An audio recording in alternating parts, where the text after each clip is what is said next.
Kita ngajak ke utara, ada yang ke selatan, ada yang ke barat, ada yang ke timur. Mau kemana kita kalau seperti itu? Coba lihat lebih dalam lagi. Tokoh yang mereka ikuti siapa? Atau influencer yang mereka ikuti siapa? Hati-hati di sini. Anak-anak muda, itu hampir 48%. Kalau ini tidak mengerti masalah ideologi, nggak ngerti masalah Pancasila, berbahaya negara ini. Mereka memang sekolah, ya. Kuliah, ya. Bekerja, ya. Tapi ingat, kita harus ingat, yang mempengaruhi mereka bukan hanya guru, bukan. Sekarang ini, bukan hanya dosennya, bukan. BBM satu harga, ada ideologinya di situ. Saya jawab, ada. Saya pastikan ada. Keadilan sosial ada di situ. Infrastruktur, jangan dilihat tidak ada ideologinya. Orang hanya melihat fisiknya. Atau orang hanya melihat urusan ekonominya. Tidak. Ini adalah mempersatukan. Di situ ada persatuannya. Ini kalau masih ada yang main-main, saya gigit sendiri. Sudah mulai ngerti ya, oh di sini. Saya sudah mulai ngerti, oh di sini. Saya sudah mulai ngerti. Kalau masih ada yang main-main, sekali lagi, yang gigit saya sendiri. Lewat cara saya.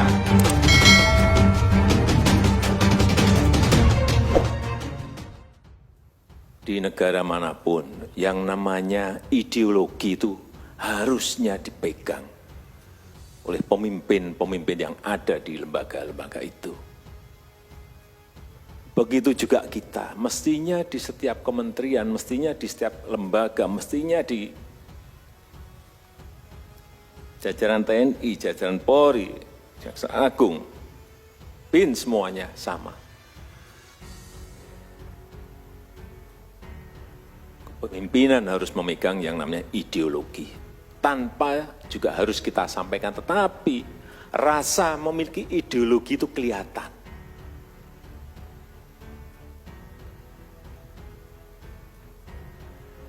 Tidak mungkin negara sebesar kita, Indonesia ini,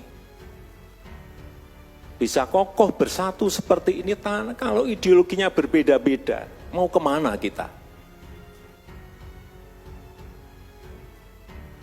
Kita ngajak ke utara, ada yang ke selatan, ada yang ke barat, ada yang ke timur. Mau kemana kita kalau seperti itu? Inilah sekali lagi pentingnya ideologi. Oleh sebab itu saya mengajak, saya meminta agar setiap produk-produk kebijakan, produk-produk regulasi, produk-produk perundangan, rasa ideologi itu harus nampak. Ideologi Pancasila itu harus nampak di situ. Sekali lagi, setiap produk kebijakan, produk regulasi, produk undang-undang, rasa ideologi Pancasila itu harus ada. Kalau tidak, sekali lagi nggak tahu mau kemana kita. Saya berikan contoh. Urusan yang misalnya berkaitan dengan Kartu Indonesia Sehat, Kartu Indonesia Pintar, PKH, itu ada ideologinya. Tanyanya ke saya saja, ada. Lihat lebih dalam lagi, ada apa di situ. Kemanusiaan, kemanusiaan, ada di situ. BBM satu harga, ada ideologinya di situ. Saya jawab, ada. Saya pastikan ada. Keadilan sosial ada di situ.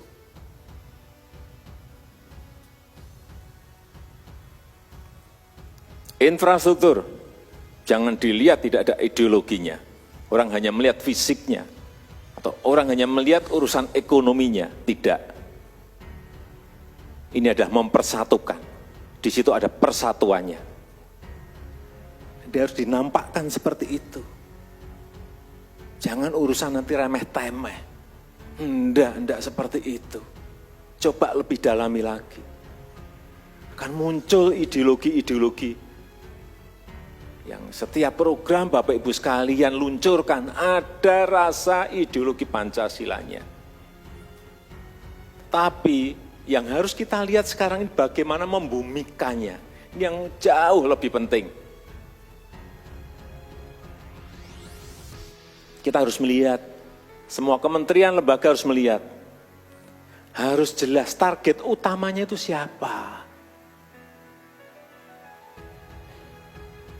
Kita ini membawa negara sebesar ini, 267 juta. Ya mestinya target ke depannya yang ingin kita transfer nilai-nilai ini. Siapa? Kita melihat struktur demografi kita. Siapa? Ya anak-anak muda kita. Yang mau kita kejar ini. Karena ke depan 129 juta anak-anak muda, itu hampir 48%.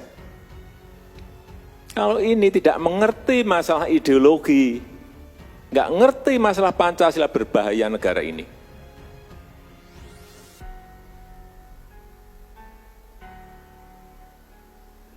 Kenapa kalau saya pas ngasih kartu Indonesia Pintar atau ngumpulin usaha-usaha mikro, saya suruh maju-maju sini. Pancasila itu hanya awal saja. Terusan dari itu mestinya ada.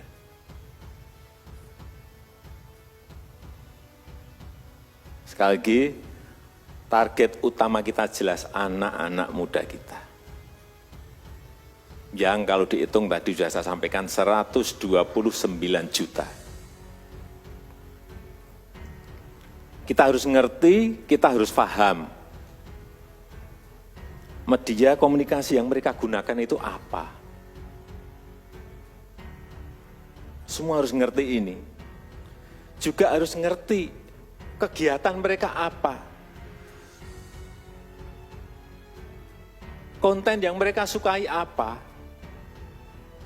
Kegiatan yang mereka sukai apa, konten yang mereka sukai apa. Harus teridentifikasi betul.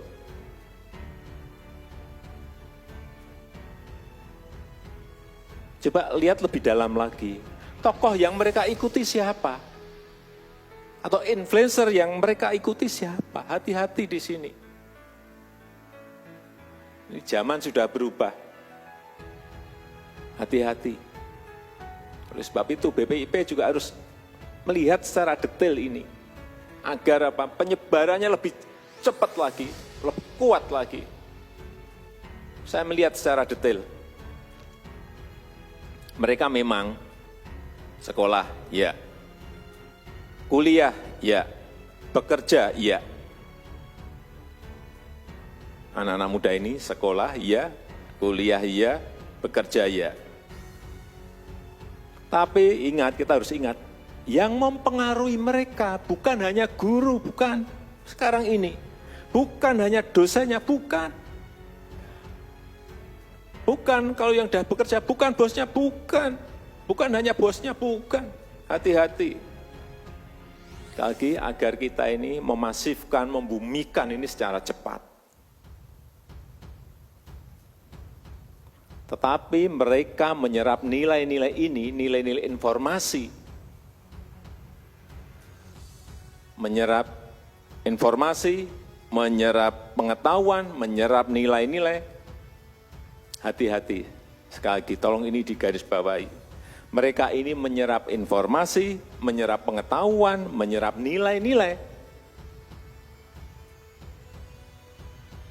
Itu dari banyak media. Saya lebih detailkan lagi, coba lihat satu, layanan chatting. WA, Telegram, Line, Kakao Talks, hati-hati, lewat ini penyebaran dimulai. Yang kedua, layanan video, TV, YouTube, Netflix, e-flick, hoax. Ini yang harus kita gunakan kalau kita ingin cepat dan tidak kedahuluan oleh ideologi yang lain.